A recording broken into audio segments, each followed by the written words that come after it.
প্রিয় শিক্ষার্থী বন্ধুরা, এ পর্বে আমি আপনাদের ডট প্রজেক্টরটি কিভাবে আমরা টেস্টিং করতে পারি যে সিএডি প্রোগ্রামার দিয়ে সেটি দেখাবো। তো চলুন তাহলে দেখাই। এখানে আমি একটি ফোন রেখেছি, সেটা হচ্ছে আমাদের আইফোন XR।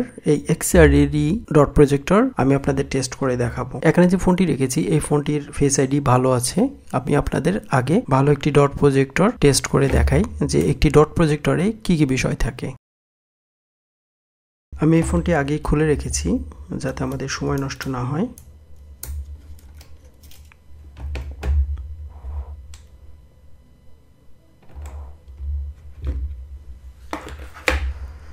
এটি হচ্ছে আমাদের ফ্রন্ট ক্যামেরা। তো আমরা অলরেডি অনেকবারই ফ্রন্ট ক্যামেরা নিয়ে আলোচনা করেছি, এখন আর নতুন করে আলোচনার কিছু নেই। তারপরে আমি বলে নিচ্ছি, এটা হচ্ছে আমাদের ডট প্রজেক্টর, এটা হচ্ছে আমাদের ইনফ্রারেড ক্যামেরা। তো আমরা যেহেতু আজকে ডট প্রজেক্টর রিপেয়ার করব, তো আমরা আজকে শুধু ডট প্রজেক্টর নিয়েই কথা বলবো। তো এখানে যে ডট প্রজেক্টরটা দেখতে পাচ্ছেন, আমি এখন এই ডট প্রজেক্টরটা আমি টেস্ট করব আমাদের সিএডি প্রোগ্রামার দিয়ে। এটি হচ্ছে সিএডি প্রোগ্রামার। তো এই সিএডি প্রোগ্রামে আমাদের এই ফ্ল্যাগটি প্রয়োজন হবে আমরা যদি ডট প্রজেক্টর টেস্ট করতে চাই। তো এখানে দেখতে পাচ্ছেন যে এখানে X থেকে 14 Pro Max পর্যন্ত আমরা টেস্ট করতে পারবো। তো আমাদের ফোনটি যেহেতু XR, তো আমাদের XR দিয়ে আমাদের টেস্ট করতে হবে। তো আমি সিএডিটি ওপেন করি।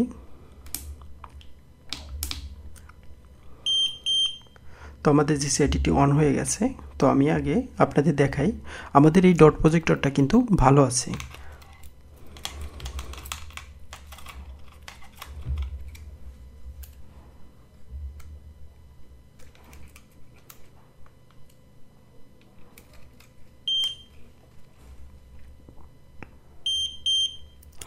তো দেখুন এখানে লেখা এসেছে the APC function is normal, অর্থাৎ আমাদের যে ডট প্রজেক্টর বিষয়টা, আমাদের যে ডট প্রজেক্টরটি আছে, আমাদের ডট প্রজেক্টরটি ভালো আছে। তো এখানে কয়েকটি বিষয় আছে যেগুলো আমাদের বুঝতে হবে। তো আমরা একটু বোঝার চেষ্টা করি এখানে যে রেজাল্টগুলো দেখাচ্ছে সেই রেজাল্টগুলো আসলে কি। তো প্রথমে যদি বলতে হয়, এখানে প্রথমে রয়েছে চিপের সাথে একটি নাম্বার আছে। আমি যে নাম্বারটির কথা বলেছি যে আমাদের একটা ইউনিক নাম্বার, এই ইউনিক নাম্বারটাই হচ্ছে আমাদের মেইনলি প্রয়োজন হবে, যেটা আমাদের ব্যাকআপ রাখতে হবে। আমি আপনাদের আগে বলেছি যে আমাদের ব্যাকআপ রাখতে হবে। তো আমাদের অ্যাকচুয়ালি এই নাম্বারটা ব্যাকআপ রাখতে হবে। এবং তারপরে যেটা আমরা দেখতে পাচ্ছি সেটা হচ্ছে এনটিসি। আপনারা নিশ্চয়ই দেখতে পাচ্ছেন এনটিসি নর্মাল। তো এনটিসিটা হচ্ছে আমাদের ডট প্রজেক্টরের সাথেই ছোট্ট একটি বিষয়। তো ওই বিষয়টা আমি আপনাদের যখন ডট প্রজেক্টরটি খুলবো আমি আপনাদের দেখিয়ে দেবো। এটা হচ্ছে এনটিসি।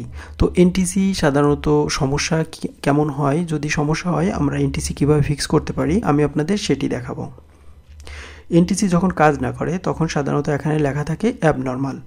তো এনটিসি সাধারণত যদি এনটিসির কানেকশন লুজ হয়ে যায় বা কানেকশন ছিঁড়ে যায় তখনই অ্যাকচুয়ালি অ্যাবনর্মাল আসে, তাছাড়া এটা কখনোই অ্যাবনর্মাল আসে না। তো কিভাবে কানেকশন ফিক্স করতে হয় সেটি আমি আপনাদের দেখাবো। তারপরে যেটি রয়েছে সেটা হচ্ছে আমাদের ডট প্রজেক্টর ফ্ল্যাট লাইট, যেটাকে আমরা বলি ফ্ল্যাট ইলিমিনেটর। তো ফ্ল্যাট ইলিমিনেটরটা কি পারফেক্টভাবে কাজ করছে কিনা সেটা এখান থেকে আমরা বুঝতে পারি। যেমন এখানে ফ্ল্যাট ইলিমিনেটরটা পারফেক্টভাবে কাজ করছে, যেমন নর্মাল ASBDA, অর্থাৎ এইগুলো হচ্ছে ASBDA।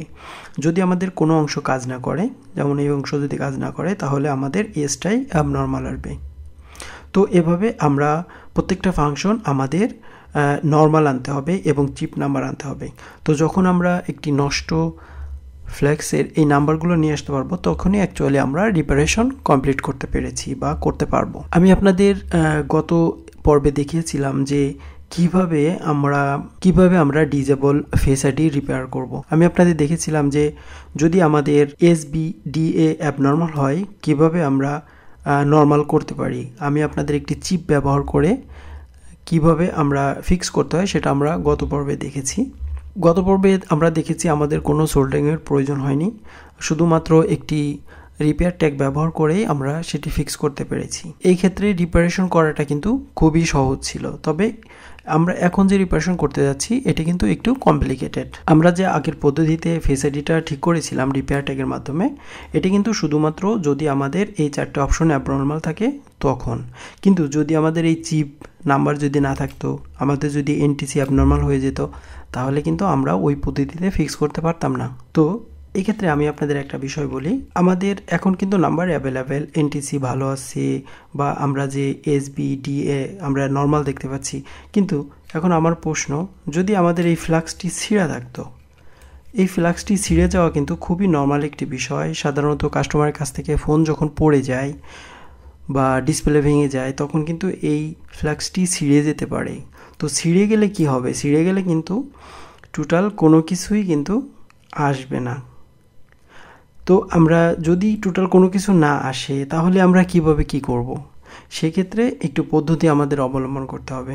সেটা হচ্ছে, আমি আপনাদের আগে বলেছি যে আমাদের এই চিপ নাম্বারটা আমাদের ব্যাকআপ রাখতে হবে বিফোর রিপেয়ার ডট প্রজেক্টর। অর্থাৎ ডট প্রজেক্টর রিপেয়ারের আগে আমাদের ফার্স্ট কাজ হবে আমাদের এই চিপ নাম্বারটা ব্যাকআপ নেওয়া। তো আমাদের যদি এই ফ্ল্যাক্স যদি ছিঁড়া থাকতো, তাহলে আমরা কিভাবে ব্যাকআপ নিতাম? তাহলে আমাদের ব্যাকআপ নেওয়ার জন্য যে কাজটি করতে হতো সেটি হচ্ছে, আমাদের যে কোনো ফোনের ফ্রন্ট ক্যামেরা যে ফ্ল্যাক্সটা আছে, সেই ফ্ল্যাক্সটা খুলে আমাদের এই চিপসটা উঠিয়ে আমাদের সেই চিপসে বসিয়ে তারপরে আবার টেস্ট করে তারপরে আমাদের এই নাম্বারটা শো করে ব্যাকআপ নিতে হতো। তারপরে আমাদের রিপারেশনটা শুরু করতে হতো। এখন একটি প্রশ্ন আপনার থাকতে পারে, যদি আমরা যে কোনো ফ্ল্যাক্স এখানে লাগাই, যেমন অন্য ফোন থেকে যদি আমরা একটা ফ্ল্যাক্স লাগাই, তাহলে কি কাজ হবে না? নো, তাহলে কাজ হবে না। এই রিপারেশন ফ্ল্যাক্সটা টোটালি ডিফারেন্ট। এখানে আমরা যে ফ্ল্যাক্সটি ব্যবহার করব সেটি হচ্ছে জেসিআইডি ডট ম্যাট্রিক্স ফ্ল্যাক্স। সেটিকে বলা হয় জেসিআইডি ডট ম্যাট্রিক্স ফ্ল্যাক্স।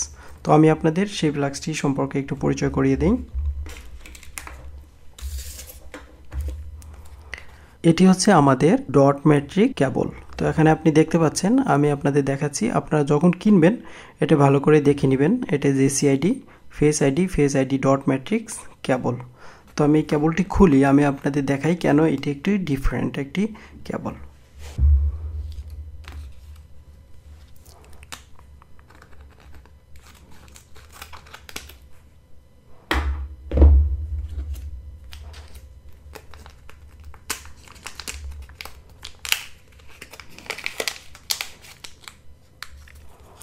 এটি হচ্ছে আমাদের আইফোন এক্সআর এর জন্য। এছাড়া আপনি বিভিন্ন মডেলের জন্য কিনতে পারবেন। তবে আমরা যে পদ্ধতি এখানে দেখব সেটি হচ্ছে, আমরা আইফোন এক্স থেকে 12 প্রো ম্যাক্স পর্যন্ত আমরা এই পদ্ধতি ফলো করব। কারণ 30 থেকে আমাদের যে ডট প্রজেক্টরটা আছে, এই প্রজেক্টর ফরম্যাটটা ডিফারেন্ট। তো ওইটার জন্য রিপারেশন আমাদের আলাদাভাবে দেখতে হবে বা শিখতে হবে। তো একটা বিষয়ে আপনি একটু খেয়াল করুন, আমি আপনাদের আগে বলেছি যে আমরা কি যে কোনো ফ্ল্যাক্স লাগাতে পারবো এখানে যদি আমাদের এই ফ্ল্যাক্সটা নষ্ট হয়ে যায়? আমি বলেছি না, হবে না। না, আমরা সেটা করতে পারবো না। কারণ হচ্ছে, দেখুন এখানে এটা হচ্ছে জেসিআইডি ডট ম্যাট্রিক্স কেবল। তো ডট ম্যাট্রিক্স কেবলে এটি কিন্তু একটা বিশেষ একটি কেবল। কারণ হচ্ছে এখানে আপনি দেখতে পাচ্ছেন যে এখানে একটি চিপ দেওয়া আছে। এই চিপটাই অ্যাকচুয়ালি আমাদের যে নাম্বারটি আছে, যে নাম্বারটি আমি আপনাদের চিপ নাম্বার দেখালাম আমাদের অরিজিনাল, এই নাম্বারটি এর রাইট করতে পারে। অর্থাৎ সে রিড এবং রাইট দুটোই করতে পারে। তো এই জন্য আমাদের এই কেবলটা স্পেশালি ব্যবহার করতে হবে। কারণ হচ্ছে, আমরা যখন এই ফ্ল্যাক্সটি আমাদের এই ফ্রন্ট ক্যামেরা বোর্ড থেকে খুলব, তখন আমাদের যে ফ্ল্যাট লুমিনেটরটি আছে এটি অ্যাবনর্মাল হয়ে যাবে অটোমেটিক। তো যখনই আমাদের অটোমেটিক অ্যাবনর্মাল হয়ে যাবে, তখন কিন্তু আর আমাদের এই সাধারণ কেবলগুলো কখনোই কাজ করবে না। আমরা যতই নতুন বা ভালো ফ্ল্যাক্স লাগাই, আমাদের এটার রেজাল্ট সবসময় অ্যাবনর্মালি আসবে। তো এই অ্যাবনর্মালটা থেকে মুক্ত পাওয়ার জন্যই অ্যাকচুয়ালি এই জেসিআইডি ডট ম্যাট্রিক্স কেবলটি ব্যবহার করতে হবে। কারণ এখানে যে চিপটি আছে, এই চিপটি অ্যাকচুয়ালি আমাদের পুরো রেজাল্টটিকে নর্মাল করে দেবে। তো এটি হচ্ছে আমাদের একটি সাধারণ ফ্ল্যাক্স এবং জেসিআইডি ফ্ল্যাক্সের মধ্যে পার্থক্য। তো আমি এই ফ্ল্যাক্সটা টেস্ট করে দেখাই এই ফ্ল্যাক্সের মধ্যে কি আছে।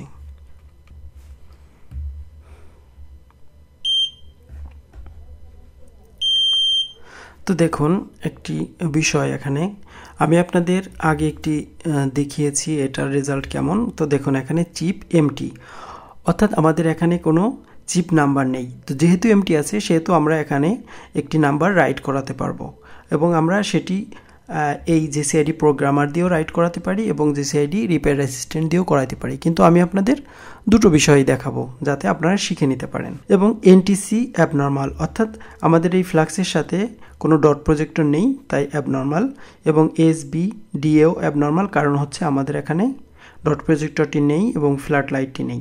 তো আমরা যখন আমাদের অরিজিনালটা খুলে এখানে লাগাবো তখন আমাদের এনটিসি যখন নর্মাল আসবে এবং এসবিডিএ নর্মাল আসবে, তখনই অ্যাকচুয়ালি আমরা মনে করতে পারবো যে আমাদের এটা পারফেক্টভাবে রিপারেশন করতে পেরেছি এবং এটি পারফেক্টভাবে কাজ করবে। তো আমি আপনাদের এই টিউটোরিয়ালে টোটাল প্রসেসটাই দেখাবো যে কিভাবে আমাদের এখান থেকে ডট প্রজেক্টর খুলতে হবে এবং এখানে ডট প্রজেক্টর লাগাতে হবে, এবং তার আগে কিভাবে আমরা ডাটাটা ব্যাকআপ নিতে পারি সেটাও আমি আপনাদের দেখাবো।